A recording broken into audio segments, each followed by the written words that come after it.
Taarifa iliyotolewa na klabu ya Simba Sports Club leo siku ya Jumanne Disemba 2 mwaka 2025. Taarifa kwa umma kwa mashabiki wa Simba mara baada ya kuwepo kwa fununu mbalimbali katika mitandao mbalimbali ya kijamii, lakini pia na vihoja na vibweka kwa mashabiki wa Simba, hasa zaidi kutokana na kutokupendezwa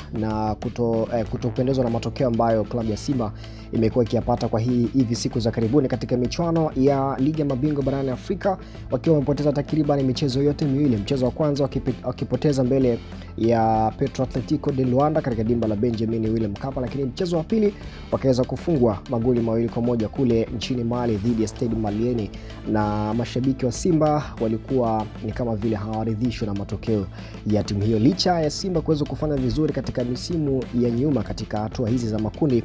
ya Ligi ya Mabingwa barani Afrika. Lakini kwa msimu huu imekuwa ndivyo sivyo, kwa sababu mpaka hivi sasa wamepoteza takriban michezo yote miwili na mbele na ubakiwa na michezo takriban 4 ya kuweza kuamua ni je wanaishia hatua ya makundi ya Ligi ya Mabingwa barani Afrika CAF Champions League ama wataendelea katika hatua inayofuata robo finali ya Ligi ya Mabingwa barani Afrika. Basi baada kujiuliza, uongozi wa Simba leo umeweza kutoa taarifa kwa umma kwamba uongozi wa klabu ya Simba umefikia makubaliano ya pande zote mbili ya kuweza kusitisha mkataba na meneja wake mkuu Dimitri Pantev pamoja na wasaidizi wake wawili. Kwa sasa kikosi cha Simba kitabaki chini ya kocha Selemani Matola, wakati mchakato wa kutafuta kocha mwingine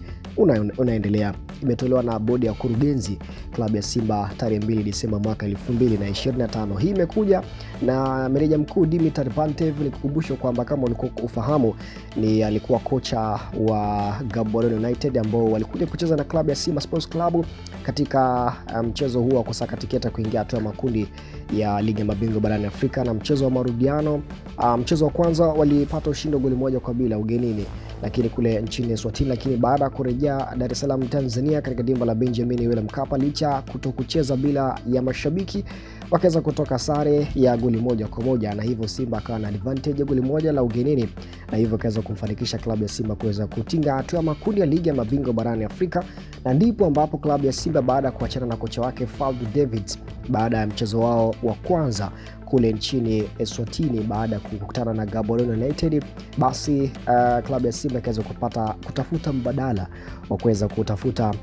walau kama ni kocha, basi wakaweza kutafuta kocha huyo wa Gaborone United na kumfanya ama kumpa cheo cha umeneja mkuu wa klabu hiyo ya Simba, huku kwa sheria za FIFA Pro License yeye alikuwa hana leseni ya FIFA, lakini mwenye dhamana ya kuweza kusimama kwenye benchi ama kuitwa kocha alikuwa ni Selemani Matola. Lakini hivyo ambavyo klabu ya Simba baada ya kujiuliza kutokana na kuwa na mwenendo wa matokeo mabaya katika mechi zote hizi mbili, leo jioni wameweza kutoa taarifa kwa umma baada ya kuongoza klabu ya Simba kufikia makubaliano ya kuweza kumtema, tunaweza tukasema hivyo, ama kusitisha mkataba na meneja mkuu Dimitri Pantev